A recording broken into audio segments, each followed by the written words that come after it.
Hello, magandang hapon sa inyo lahat. Oy, baka mamayang gabi wala akong upload ha. Baka lang, baka. 'Di ba? Kasi marami akong tatapusin talaga. Bukas na lang siguro uli. O baka mag-re-upload na lang ako ng kung anong pwedeng i-re-upload. Ha? So, proceed tayo dito sa second video natin.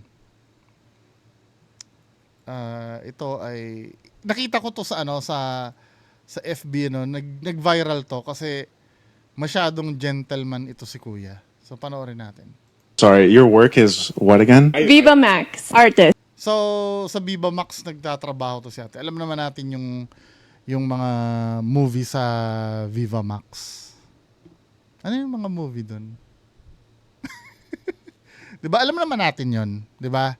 Kung ano yung mga movie sa Viva Max. Sorry, I didn't hear that earlier. I'm so sorry. I would pop my balloon. Yeah.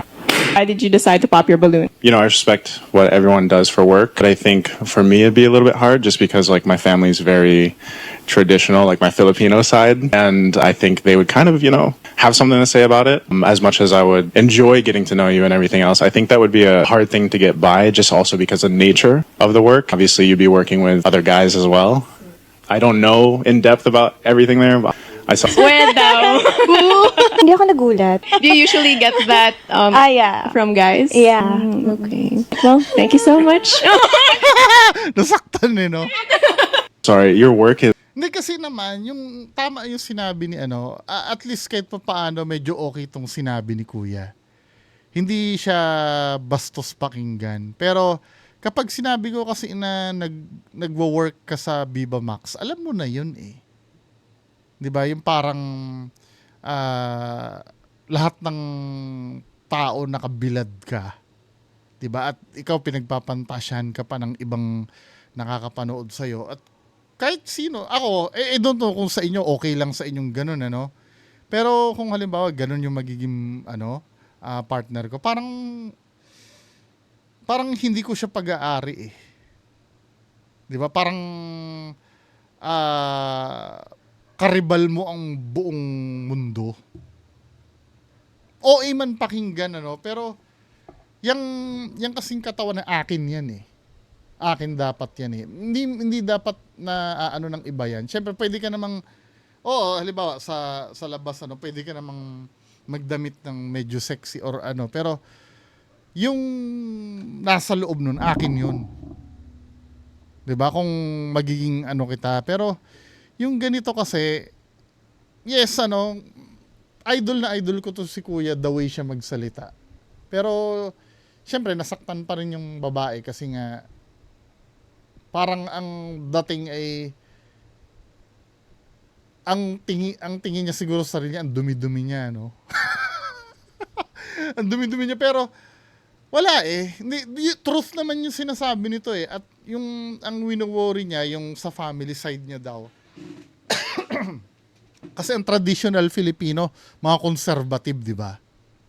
Yung alam mo naman sa culture natin, medyo nawawala na nga, medyo nagiging maluwag na nga ng konti kahit pa paano eh. Pero 'di ba dati, yung mga magulang natin ayaw sa mga may tattoo, 'di ba? Pag may tattoo ka dito kasi ang tingin sa iyo addict ka eh. Sa sobrang conservative na mga Pinoy, 'di ba? Pag may tattoo ka, addict ka. May hikaw ang lalaki, ganun din, addict ka rin. Ano pa ba yung mga stereotyping na nangyayari? Pero awa ng Diyos naman, unti-unti medyo natatanggap na, Pero ito kasing nature ng work ni ate, yung ganyan, kahit pa siguro, let's say hindi ko na ilalagay ang sarili ko dito, Ilalagay, let's say, halimbawa, kapatid ko, nagkaroon ng asawang ganyan. Alam mo yung parang ang awkward. Na, halimbawa, may mga kabarkada ka, tapos, pinapanood yung, syempre may kwentuhan ko yun for the boys. Tapos, iniisip mo, hipag mo yun. Yung yung papanta siya ng mga kabarkada mo. Parang, di ba? Siguro pwede, no? Pwede. Hindi naman ako mapag-judge ng past. Siguro kung past niya yan, let's say kung past niya yan, okay lang. Nakaraan naman na yun eh. Wala namang problema doon sa nakaraan. 'Di ba? Kahit pokpok pa ikaw nung nakaraan. Wala naman dahil ano na yun, nakaraan na yun eh. Ang importante kasi yung ngayon. Siguro pa kung gano'n, kung dating nagbibiba max ka, tapos ngayon tinigil mo na. Kasi starting na naging tayo, bago na yung buhay natin. I mean, property na kita. 'Di ba? Hindi na katulad nung dati. Pero kung still nagwo-work ka pa rin na ganyan, 'di ba? Hindi ko naman sinasabi na wag mong gawin yan. Kung gusto mo yan, kung love mo yung ginagawa mo, di go. Wala namang problema. Pero yung magiging tayo, parang hindi mahirap kasi. Marami kasing Marami kasing pwedeng pagmulan niya ng away at parang hindi magiging matahimik yung magiging buhay niyo diyan sa ganyan eh. 'Di ba? Let's say sabihin mo na oo, trust, 'di ba? Tiwala ka lang. Siyempre, tas mapapanood mo yung nilalaplap ng iba, 'di ba? Maybe yung iba, may mga open-minded naman diyan eh. Makakahanap ka naman ng ng tao na maiintindihan niyang ganyan. I'm so sure meron naman dyan. Kaya lang, ang problema nun, yun din siguro, kailangan maging open ka rin sa kanya siguro. 'Di ba? Mag-share kayo. Or 'di ba? Mga threesome, 'di ba? Mga ganun. Pero pagka seryosohan na ganyan, hindi dapat ganun eh. Dapat kayo lang eh. 'Di ba? Ayun, ipananaw ko lang naman po. Ngayon kasi nag-evolve naman na ngayon eh. Kung ano ang ikaliligaya nyo, wala namang problema doon. 'Di ba? Go ahead. Pero may mga tao talaga na hindi tanggap pa yung ganyan. Hindi pa ready. Or kahit kailan hindi siya magiging katanggap-tanggap. 'Di ba? Pero katulad ng sinabi ko kanina, magiging katanggap-tanggap sa iba yan pag ititigil mo na.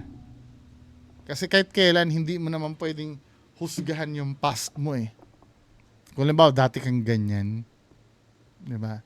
Kadalasan yan ang kinakatakot ng mga babae yung isumbat sa kanila yung past nila. Eh ako hindi naman ako ganun. Or may mga lalaking hindi naman talaga ganun. 'Di ba? So, believe din naman ako dito kay Kuya, the way siya magsalita, tinan nyo. Is what again? Viva Max, artist. Sorry, I didn't hear that earlier. I'm so sorry. I would pop my balloon. Yeah. Why did you decide to pop your balloon? I respect what everyone does for work, but I think for me it'd be a little bit hard just because like my family's very... Kaya lang, sa bagay, maganda din naman sinabi ni Kuya. Kaya lang, ang pinapriority ni Kuya kasi dito yung family niya eh. So, dun pa lang makikita mo, mas importante yung titingnan ng pamilya niya kesa dun sa sarili niya. Ko lang na-realize na parang medyo off naman yun. 'Di ba? Mas okay na sana kung sasabihin mo na, hindi, seloso kasi ako eh. Or sa akin hindi ko kaya yun eh. Or secondary na lang yan. Pati yung family ko, syempre, iba rin ang magiging tingin, di ba? Secondary na lang yun. Pero, yun bang, kaya mo naman siya siguro ilaban. Sana ganun man lang sana. Pero all in all, okay naman yung sagutan ni Kuya. Yung sa ganyan. very Gentleman nga siya eh. traditional, like my Filipino side, and I think they would kind of, have something to say about it as much as I would. Bagay, magiging source din kasi ng pag-aaway yan eh. Darating ang time kasi, yung mga kapamilya mo na yan, magkakaroon ng time na magkakatampuhan kayo. Baka mamaya isa pa yan sa maibato sa'yo. Ikaw nga, nag-asawa ka ng 'Di ba? Eh, siguro mahirap din para sa kanya 'yon na kung dumating man yung time na yun, ipagtanggol ka sa ganun. Enjoy getting to know you and everything else. I think that would be a hard thing to get by just also because of the nature of the work. Obviously, you'd be working with other guys as well. I don't know in depth about everything there, but I saw. Hindi, totoo naman, hindi naman alam kung ano yung, kahit ako din, syempre 'di ba? Kayo alam nyo ba kung ano nature ng work? Yung talagang, yung kalalim-lalim, kung paano yung, iniisip ko pa nga lang parang ano na eh.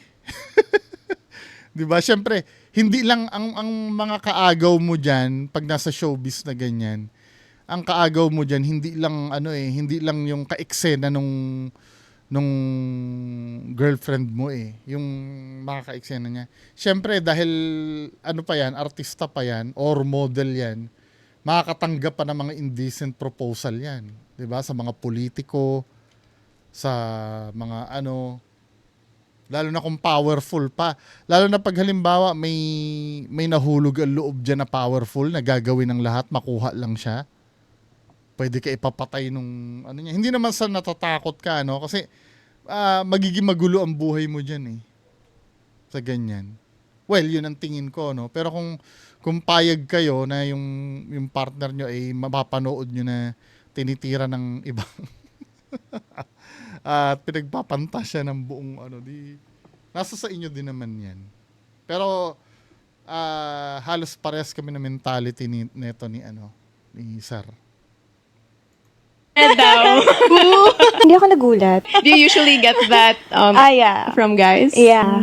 Okay. Well, thank you so much. Parang ang hirap lagi kang nare-reject dahil dun.